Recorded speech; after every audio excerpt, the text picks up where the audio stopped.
नमस्कार. आपण आता जाणून घेऊयात नागरिकांच्या प्रतिक्रिया. आपण आलो आहोत वॉर्ड क्रमांक 36 मधल्या चव्हाण नगर भागामध्ये. या भागामध्ये कुठल्या कुठल्या समस्या आहेत, त्या सोडवल्या जातात का, नगरसेवक यांच्या हाकेला धावून येतात का, किंवा यांच्या सुखदुःखात उपस्थित असतात का, हे आपण आपल्या यांच्याकडून जाणून घेऊयात. ताई, तुमचं नाव सांगा. माझं नाव सौ मोहिनी तुषार बागल. मी चव्हाण नगर मधली रहिवाशी आहे. मला एक प्रश्न म्हणजे मला एक सांगायचं तुम्हाला. बऱ्याच वर्षापासून आमच्या चव्हाण नगर आणि संभाजीनगर या भागामध्ये आमचा नेटवर्कचा प्रॉब्लेम आहे.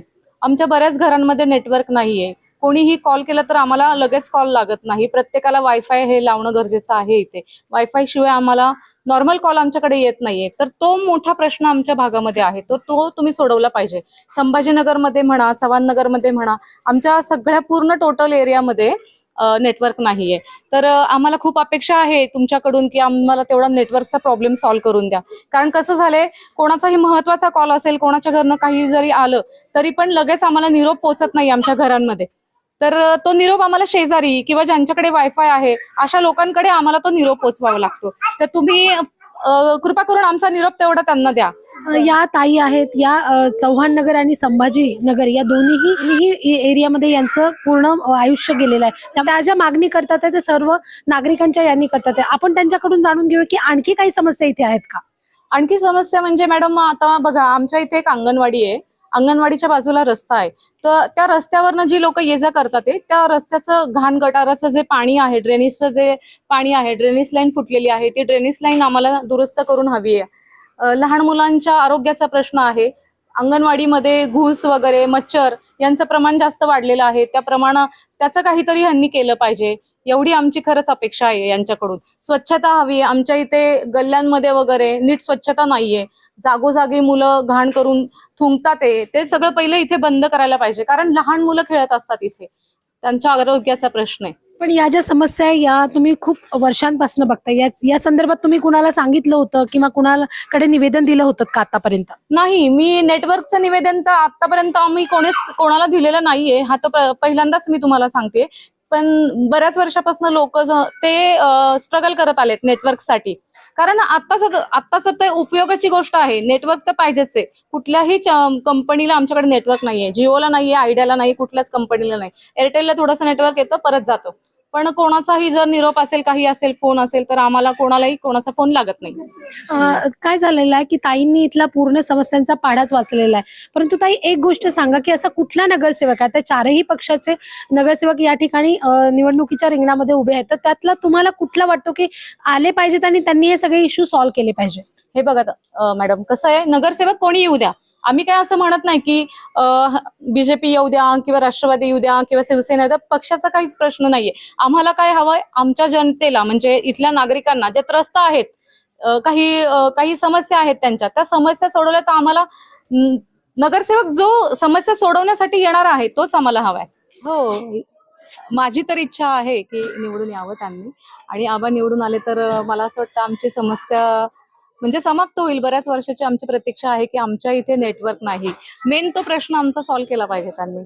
तर माझा हा त्यांच्यासाठी खूप म्हणजे महत्वाचा निरोप आहे.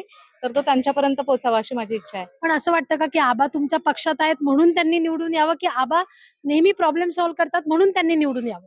नाही, असं पक्षाचा वगैरे विषय नाहीये मॅडम. कसं आहे की ते खरंच माणूस म्हणून तो एक खरंच खूप योग्य माणूस आहे. आणि ते नेहमीच सगळ्यांनाच मदत करतात. की आज ते निवडून आले म्हणून ते मदत करणार आहेत असा विषय नाही. निवडून आले किंवा मागे पण ते निवडून नाही आले तरी त्यांचं कार्य चालूच होतं आणि ते अखंड चालू ठेवतील अशी आमची इच्छा आहे.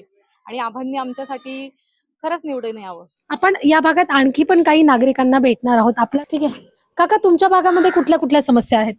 आम्हाला रस्ता वगैरे थोडासा हेच असतो कधी, आणि कचरा कधी कधी उचलला जात नाही बरेच दिवस. आणि बाकी त्या बोळ आमचं जे सामायिक आहे 20 घरांमध्ये, त्यात नेहमी कचरा असतो. तर ते एक विनंती करावीशी वाटते की ते बोळ साफ करायला पाहिजे.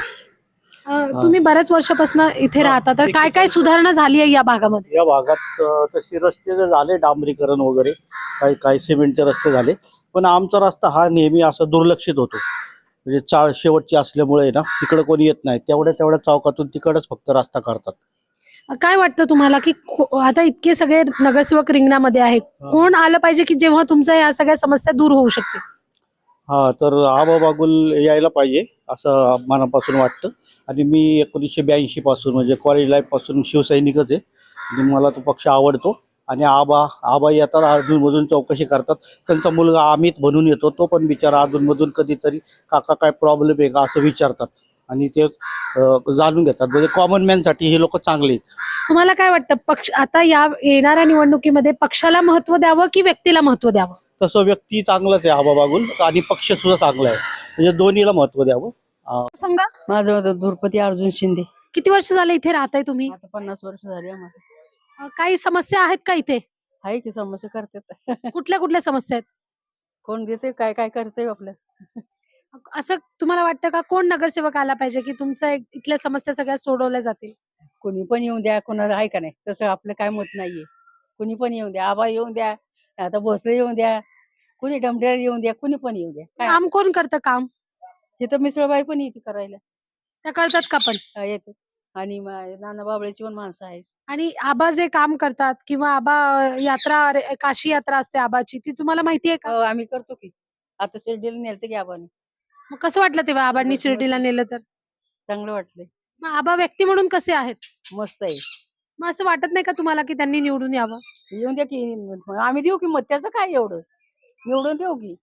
आता येतं मला माणूस येणारच ना. मी सांगितलंच आहे तुम्ही आम्ही हे करू म्हणून. सकाळी पण आली तरी कोण कोण सांगत कमळालाच मत द्या. मग तुम्ही त्यांना काय सांगितलं? आपण मी काहीच बोलले नाहीये. मग आपण काय बोलायचं कायचं मग म्हणे कमळालाच द्या निवडून. आज- बाकीची कुठं सोडायची. असं तुम्हाला काय वाटतं की आबा आल्यानंतर इथे काय काय कामं झाली पाहिजे, असे काही कामं आहेत का ती सांगा? नाही निवडून आलं तर आबा करते की इकडे सगळं. ही झाडं आमची तोडायची ते बघा. आणि तुम्ही इतकी चांगली झाडे तोडताय, अहो पण झाडं आमच्या घरात चाललेत की बघा की. म्हणजे छाटणी केली पाहिजे. हा चढ